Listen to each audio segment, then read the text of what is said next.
Wis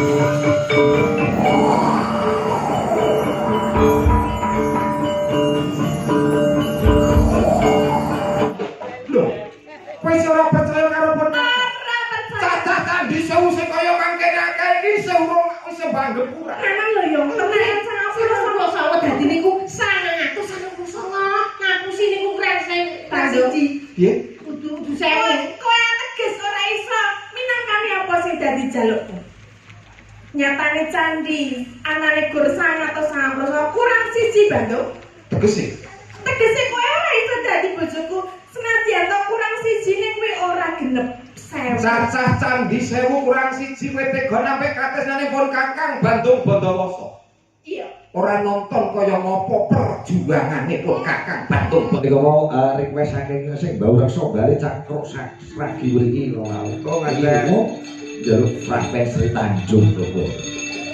Nek iki rasa yo namene kowe yo. Nggih, mantep Pak. Pripun?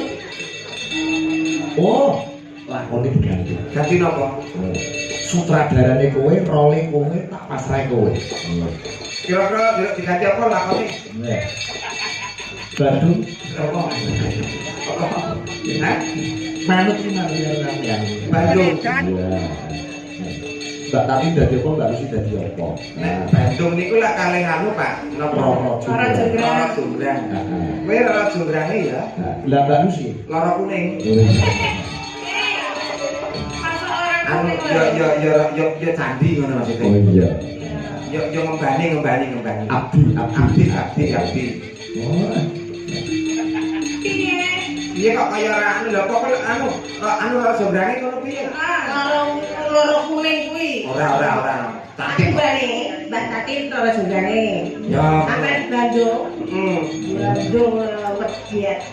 Ya sak onone to kethoprake wong telu kok ya. Kere budaya jenenge. Kere budaya kok. Ngono iki kudu panggang main kok sing penting tiket wis kadung mlebu kok ya. Ayo. Tuluk.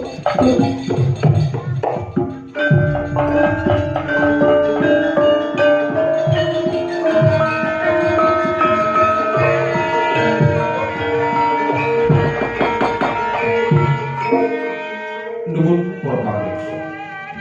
Wilujeng dalu, wilujeng pepanggihan. Kaliyan kulawarga ketoprak rindu order. Ingkang mijil saking dalemipun piyambak-piyambak. Dalu punika panenggelar lampahan Bandung Bondowoso. Wondene ingkang dados Bandung Bondowoso Bagus Dion. Bagus. Dion. Rara Jonggrang katindakaken dening Mbak Tatin Tito. Ombang. Yakin tadi kode aku iki. Nggih nggih banget. Ombang. Katindakaken dening Mbak Lucy Brahma. Mangkat ora mangkat, budal ora budal, penonton telu tetep diangkatke. Wilujeng dalu para pamriksa kanthi lampahan Bandung Bondowoso Yen ora nembung ora krasa. Bandung Bondowoso. Bandung. Kados pundi? Monggo sampun pirsani sesarengan. Nuwun, matur nuwun.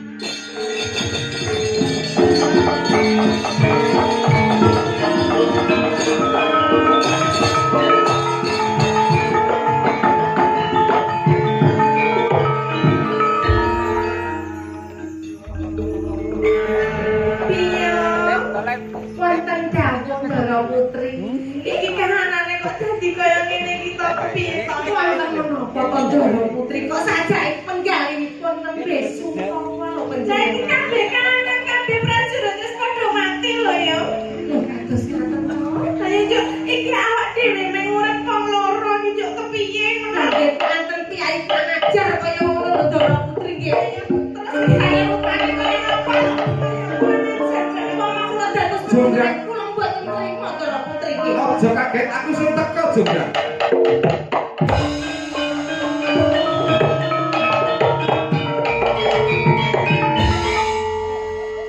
Apa eneng yang anu Bandung kok kaya lara kencing manis. Bandung iki sak kilo gagah ngono. Kurang gagah. Mlakumu sing gegek gagah. Gagah, Pak. Pendekar. Ya, Pak, ya, Pak. Mantek sapa mbok juga? Apa? Kok ketelemen mbok dicukur? Dicukur sik. Astaga. Aku lender-lender kene terus iki mau anu katut ngono. Lah nek kaya ngene kan ya repot lho wong omah. Gagah lakune kesatria. Biyane Ya, baik. rambute ning kono. Jadi sebenarnya ya. Masa bebiak sik. Katut Pak, niku katut Pak temen iki Pak. Loro jumbo. Loro jumlah. Kaget aku sing teko loro Ora nganggo kaget to. Piye Pak? Aku sing teko wong ayu. Aku sing teko ayu.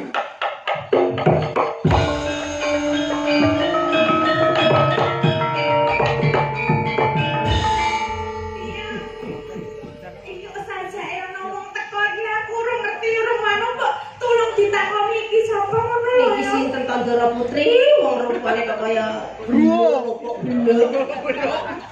Jonggrang. Mangertiya sapa sing praktawan iki ana ing Taman Kaputren. Beni, Ceritane lak ketoprake aman to Pak Mai. beni mai. Lalu meneh iki. Dadi data disetip iki. Lho. Ing bengi iki Jonggrang. Ya iki pun Kakang Bandung Bondowoso. Ada sikile ada. Iki kok jenenge Bandung Bondowoso. Yo, Cilikane kuwi. yo kurang abot. Ana niki. Ana iki. Ya, iki lho ketoke sing Bisa cilik lho. Kurang gede. Kurang. Lus-lusen. Kan. Lus-lus rasane iso dadi gede semangate. Oh. Upamane ora doyan mangan, doyan mangan dadi seger awake gede lho iki. Iya. Gitu Pak. Guyu. Urung. Jonggrang, Apa? aku sing teko Jonggrang. Wis ngerti. Iya. Iya. Ora ana liya teko kono kene mung sawiji kepengin nganti sliramu gelem dadi bojoku Jonggrang. Ora bisa. Piye? Aku ora tresno karo kowe lho. Lho, Kowe lak sing mateni sedulurku ta? pancen mangkono. Terus ibaratnya aku ki duwe ati lho. Nek jenenge keluarga aku mati, terus kowe kok arep dadi bojoku ki, terus rasamu ning ndi? Lho, kesandene apa kuwi? Ibarat kowe kok sing mateni bendoro. Kowe sing mateni bendoroku. Kemudian Ora mungkin kowe ana surat apa nanging aku iki ya iso mateni kowe kuwi. Iki sapa Jonggrang? Kowe biyung-bang sing tak tresnani. Tak kira gapura iki maksudnya. lah tak kudu sendek. Rek, ngono Pak. Kok kudu sendek iki? Lah nggih kok kira gapura kok. Gelem lewat di marang pon Kakang sliramu bakal mukti uripmu Jonggrang. Ora bisa banget. Jenenge tresna kuwi ora kena dipaksa. Tresna kuwi anane seneng karo seneng. Kowe seneng karo aku, aku seneng karo kowe. Weh, Pak Jala. Ora kena dieman iki, Bu.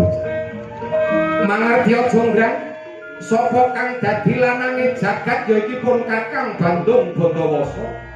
Sapa kang dadi sektine jagat ya iki pun Kakang Bandung Bondowoso. Sing dadi sugih jagat ora ana liya ya mung iki pun Kakang Bandung Bondowoso. Njaluk apa wae bakal ndak turuti waton gelem ladi marang pun Kakang Jonggrang. Nanging aku ora tresna karo kowe Bandung. Apa njaluk tak rada paksa kowe Jonggrang? Sing kok Bandung? Piye? Sing Piye? piye? Aku Andara, iki ki aku disenengi. Piye aku ki disenengi aku ora seneng koyo alah iki gawe cetek geni mawon to gara-gara wong rupane kaya ngono ora ngerti bercandase mawon. Apa kamu sih wae padahal ngoten iki lho kok. Ya mawon. Ngoten iki lho boten kanca kok niku kok temen kare panjenengan lho kok ya. Nek dados panjenengan kula boten trimo jenengan pareni. Jenengan niku nggih kesatria Mas Wedok. Ngene lho Bandung. Piye Jonggrang? Aku gelem dadi bojomu nek Alah. Gelem dadi bojoku Jonggrang. Lakon aku kikuk-kikuk karo kowe Jonggrang. Bandung kok nasi tak kupingmu. Iso. Aku gelem dadi bojomu nek aku duwe bebono. Apa kang dadi bebanane bakal tak ujungke Jonggrang. Aku kepengin duwe bayi cacahe 1000 sakjroning sewengi. Kok sampeyan ndoro? Candi dudu bayi. Bayi cacahe 1000 nek nyali ping piro? Wis setahun Bayi 1000 jroning sewengi. Wis ketemu tuh bayi utuh bayi. Aku sok bayangke lentung pucuk.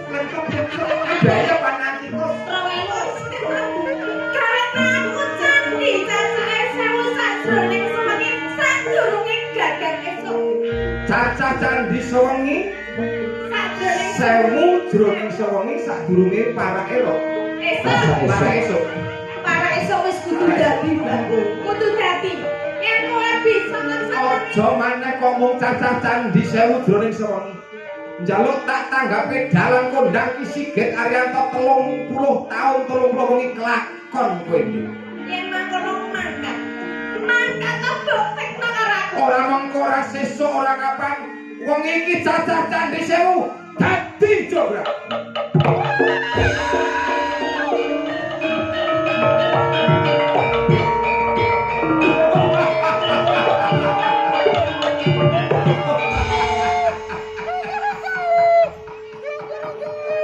Kuwi bantuke gawe candi.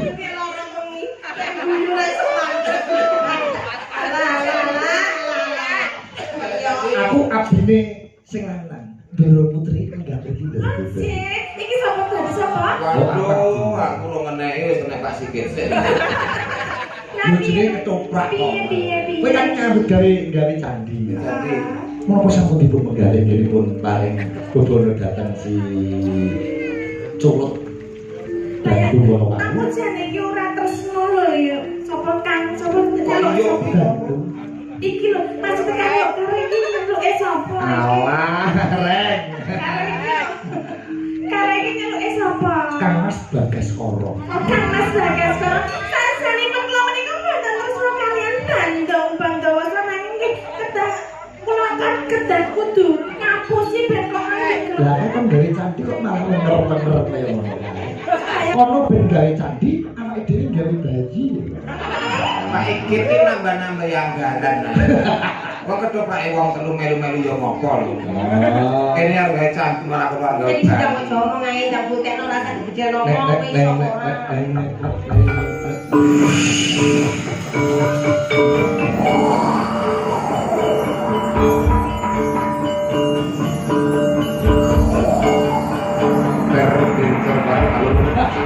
Satu dua tiga alur. Sekarang kami serur takdir.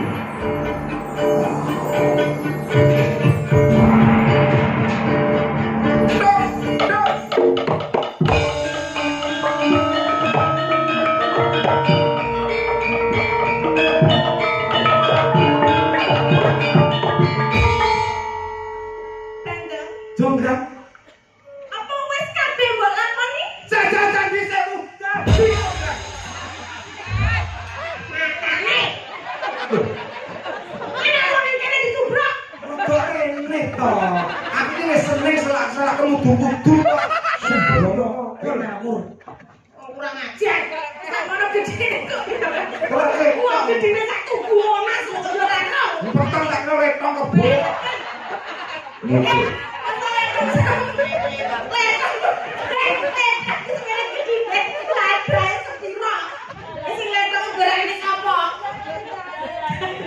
Ngono karono. Diantisipasi to. Jonggrang. Saka bungahing hatiku iso ngrasani apa kang dadi panyuwunmu Jonggrang. Ayo lelaki marang kowe. Lho, kowe iso ora percaya karo ponakan. Cacah candi 1000 sing kaya mangkene akeh iki wis banget kurang. Kurang. Aku nek urung tak etung urung percaya. Biar tolong etung iki. Biar tolong dietong iki. Jenengane kudu etung ning Gendara. Candi sisih kidul rika wonten siji loro terus wonten gangsal atus, Ndara. Heeh, terus 500 gunggunge. terus Candi wonten mriku nggih jiro lupano wonten 200. 400 dadi 900 gunggune. Candi sing wonten mriku Kendi kono? jiro lupano 6 7 8 9 10 11 apa 99 ta Ndara? Pira? 99 boten genep 100 Tenane lho ya. Estu. Jajal Ini dibagi. ana ana sing turu. Candi kok turu. Anu Jiro arek lupano ngono. 99 lho Ndara. Tenanan lho ya. Tenanan sangat Dadi niku 199 ngapusi niku kreseng siji. Piye? kudu sewu. Kowe ateges ora iso minangkane apa sing dadi jalukmu? Nyatane candi anane gur 199 kurang siji Bandung. Tegese. Tegese kowe ora iso dadi bojoku senajan to kurang siji ning kowe ora genep 1000. Cacah candi 1000 kurang siji kowe tega sampe katesane pun Kakang Bandung Bondowoso. Iya. Ora nonton kaya ngopo perjuangane pun Kakang Bandung Bondowoso. Ente ya, bisa ketoprak perjuangan. Ya ketoprak rindu order kene. Ini sama masalah. Ora masalah. Sama masalah. Ini nyatane cacah candi 1000 mung kurang siji wae sliramu tega sampe katesane pun Kakang Bandung Bondowoso. Bapak. Nggih. Kok.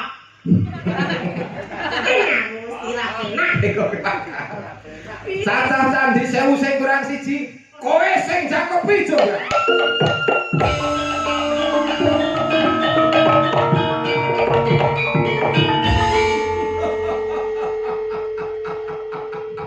Kariban Kapan iki?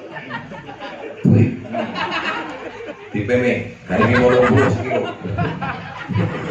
kae dadi Patung, Pak. Jadi patung. Jadi wis ra iso obah, Pak. wih. Patung lah atas Pak. Apa? Buat di kata-katanya meneng Pak. Meneng. Patung dadi watu lho, Pak. Iya iya. Iya. Oh. Bathukmu sing klimis atos dadi watu. Yen wis kaya mangkene getun keduwung dadine sambato sapa pangeranmu, sambato sapa bapa biyungmu. Mripatmu sing blalak-blalak atos Pas irungmu sing mbamir nganti kaya pelorotan TK. Atos dadi watu. sing atas apa meneh? Lambemu sing tipis yen unek-uneke wong lanang nganti ora wani mulih mancing. Atos dadi watu. Janggutmu sing nyatis nganti kaya cantolan anduk. Atos dadi watu. Gulumu sing olan-olan nganggo sandangan apa wae sarwa patut apa meneh yen ora nganggo sandangan. Oh iya. Atos dadi watu. Gelunganmu, pundakmu, gegermu, bokongmu.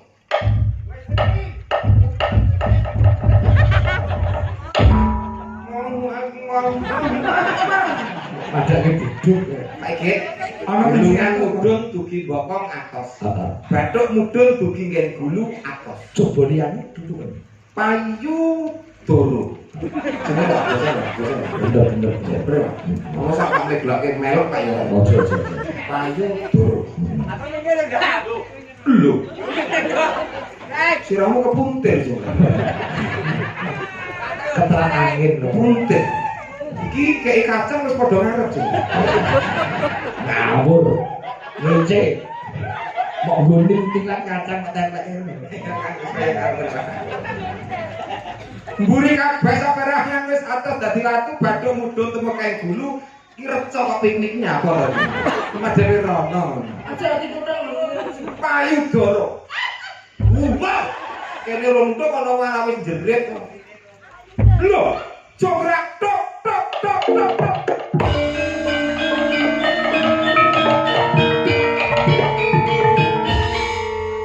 Jograk. Mburi kabeh atos dadi watu kok nggon payu doro urung atos. Lire Pak Sigit. Piye? Cara iki urung garing. Amrih garinge mapane ana ing tengah alun-alun. Burung patut mapan ana ing taman Kapupen. Iya. Durung ana tengah alun-alun juga. Tok tok tok.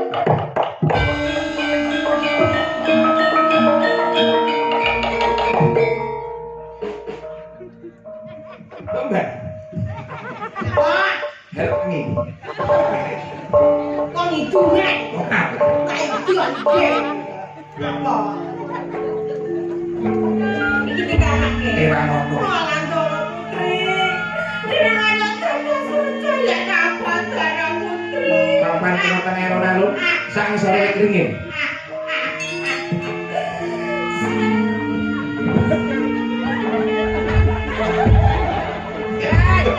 Oke nyanyi medus.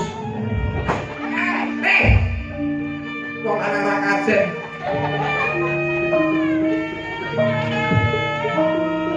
Pak, mboten kuat ya, Pak. Yo wis ben. Aku tak junjung dia. Nek ra mau.